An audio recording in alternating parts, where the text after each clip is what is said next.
नमस्कार और स्वागत है आपका अपने YouTube channel study with news में। और जैसा कि आप जानते हैं, आज हमारा जो चैप्टर है वो है ईरानी और मकदूनियाई आक्रमण के बारे में। तो हमने अपने पिछले चैप्टर में जनपद और महाजनपद के बारे में, बौद्ध और जैन धर्म के बारे में पढ़ लिया था। फिर हमने थोड़ी सी जानकारी सिकंदर के बारे में भी जाना था, क्योंकि जब आप चंद्रगुप्त मौर्य को पढ़ेंगे तो उससे पहले आपको पता रहना चाहिए कि चंद्रगुप्त मौर्य से पहले भारत पर सिकंदर का आक्रमण हुआ था। ये पूरी तरह से भारत को तो नहीं जीत पाया था, अगर आप कहें तो यह भारत में या फिर व्यास नदी को ये पार नहीं कर पाया था। तो चलिए हम इसे ही डिटेल्स में जानते हैं। तो देखिए, जिस समय मगध के राजा अपने साम्राज्य का विस्तार कर रहे थे, उसी समय ईरान के हखमनी शासक भी अपने राज्य का विस्तार कर रहे थे।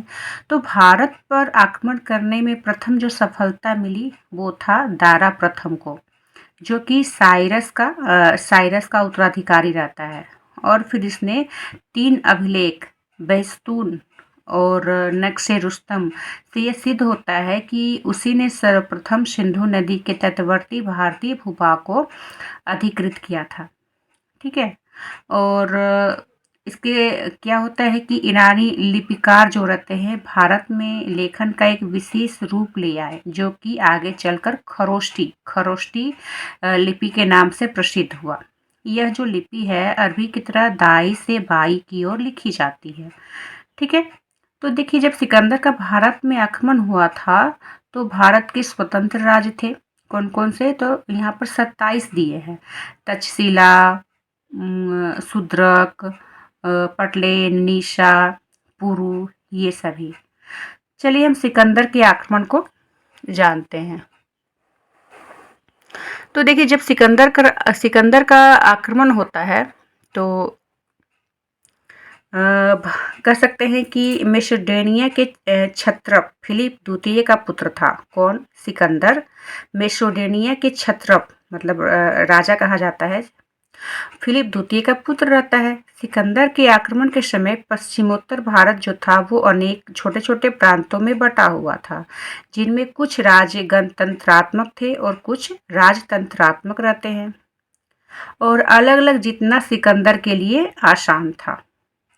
सिकंदर यूनान के राज्य मकदूनिया का शासक रहता है और वह अपने पिता की मृत्यु के बाद 336 ईस्वी पूर्व में गद्दी पर बैठता है। उसने काबुल और सिंध के मध्य सिकंदरिया नामक नगर की ये स्थापना भी करता है। फिर क्या होता है कि सिकंदर के जो गुरु रहते हैं वो अरस्तु रहते हैं, और अरस्तु यूनानी दार्शनिक थे जो कि प्लेटो के शिष्य थे। ठीक है। और कह सकते हैं कि अरस्तु ने भौतिकी, अध्यात्म, कविता, नाटक, संगीत, तर्कशास्त्र, राजनीति शास्त्र, नीति शास्त्र, काफ़ी सारी विषयों पर रचना इसने किया था। और सिकंदर ने सिर्फ एशिया माइनर और इराक को ही नहीं बल्कि ईरान को भी जीत लिया था। ठीक है। और ईरान से वह भारत की ओर बढ़ा था। चलिए सिकंदर के बारे में कुछ संक्षिप्त जानकारी वृतांत को हम जान लेते हैं। तो इसका जन्म होता है 356 ईस्वी पूर्व में। सिकंदर का पिता फिलिप द्वितीय रहते हैं, मकदूनिया का शासक है ये। सिंहासनारोहण इसका होता है 336 ईस्वी पूर्व में। 20 वर्ष की इसकी आयु रहती है, और यह ईरानी युद्ध में व्यस्त रहता है 334 से 330 ईस्वी पूर्व में। भारत विजय प्रस्थान करता है 326 ईस्वी पूर्व में। भारत से स्वदेश अपने देश को वापस जाता है 325 ईस्वी पूर्व। मतलब वह लगभग 19 महीने या फिर कर सकते हैं लगभग 2 साल तक यह भारत में रहा था। इसकी मृत्यु हो जाती है 323 ईस्वी पूर्व बेबी लोन में 32 वर्ष की आयु में।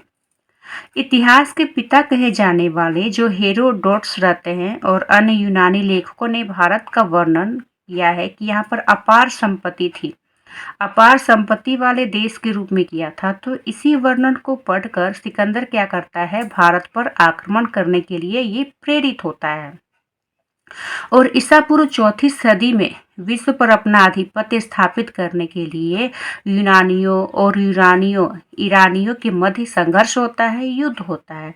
तो सिकंदर के नेतृत्व में ईरानियों ने आखिरकार ईरानी साम्राज्य को नष्ट कर दिया और उसके बाद क्या होता है कि सिकंदर भारत की ओर बढ़ जाता है। लेकिन सिकंदर का भारत पर आक्रमण करने का जो मूल कारण था, उसकी धन प्राप्ति की लालसा थी, अभिलाषा रहती है। अब सिकंदर के बाद लेखकों का कुछ यहाँ पर वर्णन दिया गया है, इसे हम पढ़ लेते हैं। तो देखिए, लेखक है यह काफ़ी सारे लेखक हैं, लेकिन हम कुछ को पढ़ते हैं। मेगास्थनीज डाइमेकस जो रहता है, उसकी रचनाएं तो प्राप्त नहीं हुई है। डायोनियस का भी। मेगास्थनीज की आप जानते हैं, Indica, Periplus of the Erythraean Sea, Pliny का नेचुरल हिस्ट्री, एरियन का सिकंदर का आक्रमण, टालमी और स्ट्रॉबे की जियोग्राफी। ठीक है।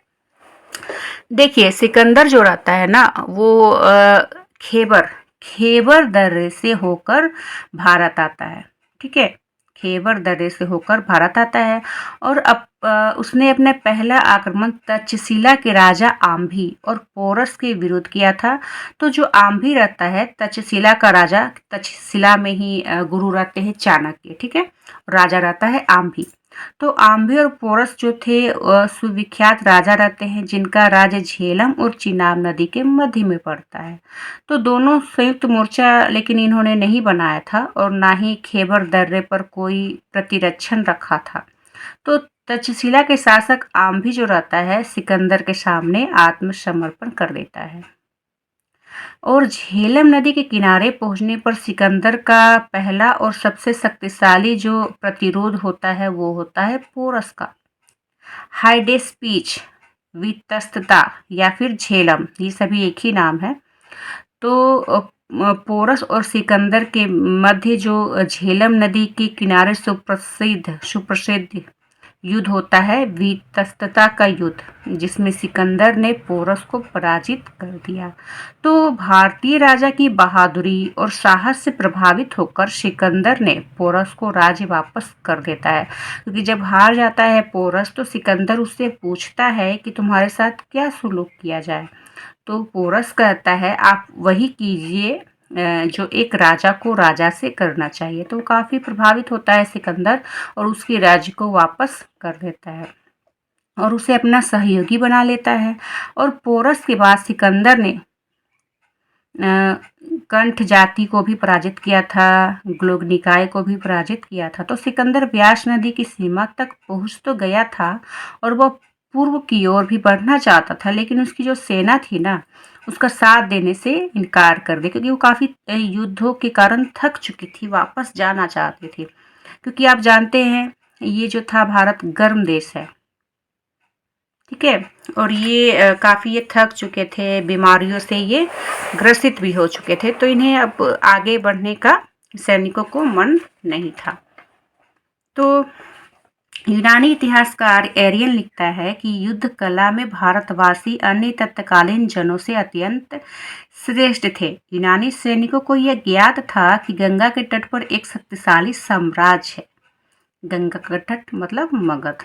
तो मगध पर नंद वंश का शासक था और उसकी सेना सिकंदर की सेना से कहीं अधिक विशाल थी, जिसके कारण सिकंदर की सेना ने आगे बढ़ने और युद्ध करने से इनकार कर दिया। तो और उनकी सेना में अफवाह भी फैल गया था कि जो इस व्यास नदी को पार करेगा वो मारा जाएगा। मैंने आपको फर्स्ट वीडियो में बताया था। तो सिकंदर ने दुख भरे स्वर से कहा कि मैं उन दिलों में उत्साह भरना चाहता हूँ जो निष्ठाहीन है और कायरतापूर्ण डर से दबे हुए हैं। तो इस प्रकार वह राजा को अपने शत्रुओं से कभी नहीं हराता, परंतु अपने ही लोगों से हार मानने को विवश हो गया। तो वह भारत में लगभग 19 महीने रहा। ठीक है, और हमेशा ही युद्ध में ही लगा रहा। तो वापसी के समय सिकंदर की सेना सिंधु नदी के मुहाने पर दो भाग में थी। जल मार्ग का जो सेनापति था वो निर्याकस था और स्थल मार्ग का था सेल्यूकस निकेटर। ठीक है, तो भारतीय भूभाग पर सिकंदर की जो अंतिम विजय होती है वो कहाँ होती है? पाटल राज के विरुद्ध थी। तो उसने अपने भूभाग को 3 हिस्सों में बांट दिया। ठीक है। और देखिए यहाँ पर सिकंदर ने 2 नगर बसाए थे, जिसमें पहला नगर था वो बुके-फाला। आप बुके-फराल इसके घोड़े का भी नाम रहता है। दूसरा निकेया नगर जो कि विजयनगर था, जिसे उसने पोरस पर विजय की स्मृति में बसाया था। अब इसके परिणाम क्या होते हैं?